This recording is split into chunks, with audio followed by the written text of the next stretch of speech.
Hello, my name is Eileen Davidson, or as some know me as Chronic Eileen. I am a rheumatoid arthritis patient advocate, writer, and speaker. My words can mostly be found on Creaky Joints, sometimes Healthline's Bezzy RA community, and my own blog, Chronic Eileen.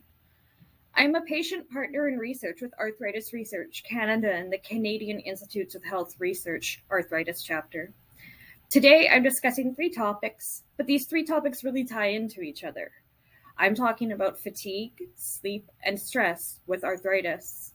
Sleep issues can cause fatigue and stress. Stress can cause fatigue and sleep problems and an increase in arthritis symptoms.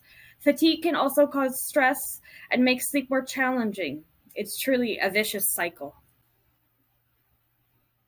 Fatigue versus being tired. Let's get this out of the way. Chronic fatigue is a lot more than being tired. It's a serious symptom of many different illnesses. Everyone gets tired from time to time.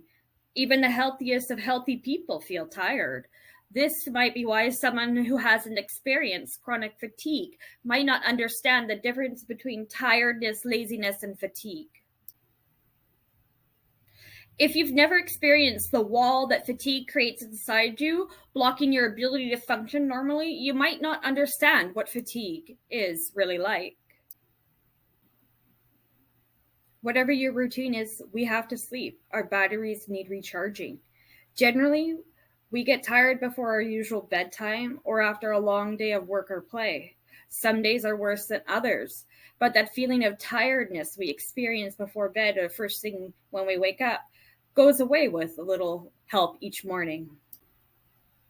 However, if you're feeling overly tired and nothing seems to help, you might be living with an underlying health condition. When you Google diseases that cause fatigue, you'll see a host of them: autoimmune diseases, fibromyalgia, diabetes, thyroid problems, mental health conditions, and many more.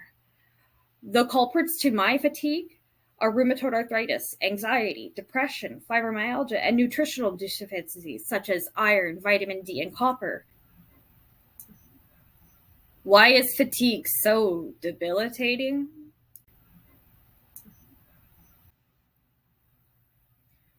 While living with chronic pain is incredibly debilitating all by itself, fatigue can have an even bigger impact on my daily life.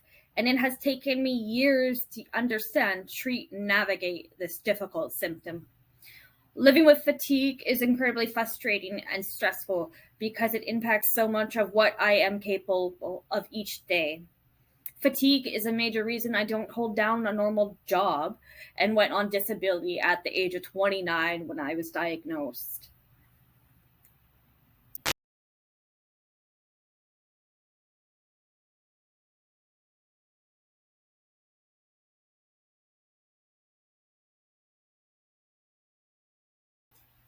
Fatigue robs us of our ability to think clearly and of our motivation. We are not being lazy when we can't get out of bed, go to work, run errands, or play with our children. We are physically and mentally unable to.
Living with a chronic illness like rheumatoid arthritis, I try to avoid stress as much as possible.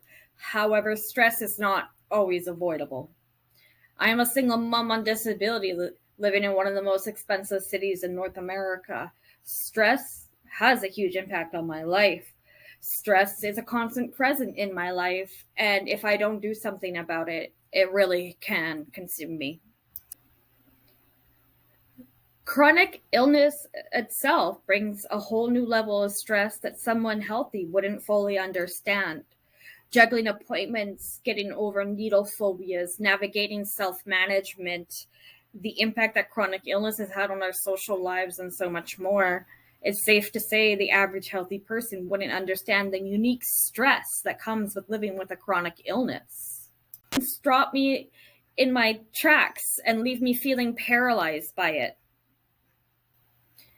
This is because stress works on a physical level by increasing levels of the hormone cortisol in your body, which triggers the immune system to be hyperactive. And that is the hallmark of inflammatory types of arthritis, which also reducing your system's ability to fight off harmful germs. Not just that, but stress also affects you on a mental level, making you less resilient and able to deal with symptoms of your disease. And the longer this stress lasts, the worse the inflammation and the impact on your immune system. So, yes, stress makes our arthritis worse. There have been plenty of studies that have identified this, and it's not just in your head. I decided to combine this section because what helps with one helps with the other, and I didn't want to repeat myself too much. Now, I can't control everything. However, I can control how I respond to things. Being proactive, realistic, and productive helps me eliminate a lot of stress and manage my disease, as is asking for help from people I know who are supportive and trustworthy. Learning to say no when I need to has been a huge lesson for me as well. It's really important to consult with your healthcare providers if you're experiencing heightened fatigue, sleep problems, or stress. Be sure to bring this up to every one of them. You might be surprised how they can potentially help or refer you to help that you do need.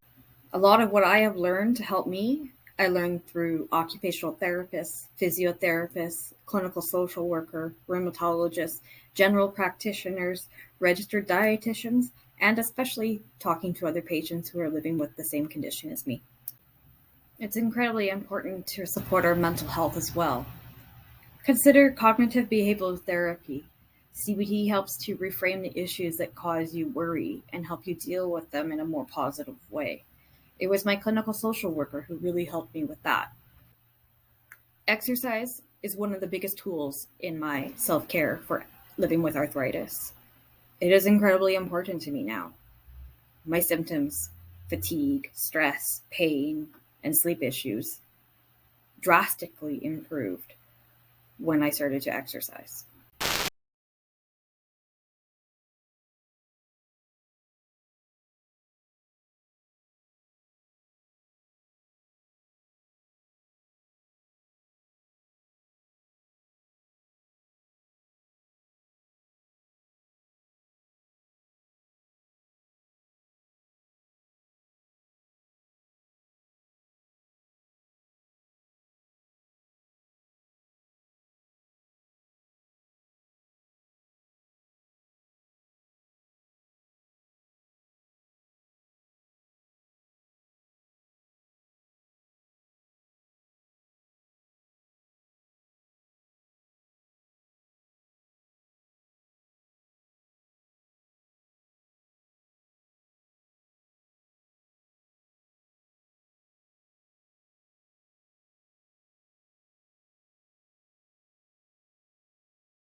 Over the years, there's been a few things I've discovered that impact my sleep, so I try to avoid them, like alcohol, cutting back on foods that make me feel unwell. Pizza's a big culprit for me.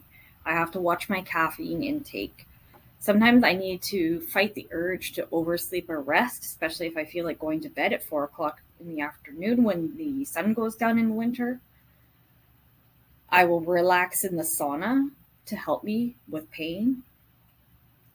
If I really need to, I will apply topical pain relievers and making sure that I'm wearing loose, light clothing so that I'm not feeling restricted on my inflamed joints. I try to keep a regular bedtime, usually between 9 and 10 p.m. Sometimes it's a bit earlier though. I typically keep my room a bit cool because I tend to run hot. I try to turn off as many of my distractions as possible, like my phone, my TV, and anything else like that.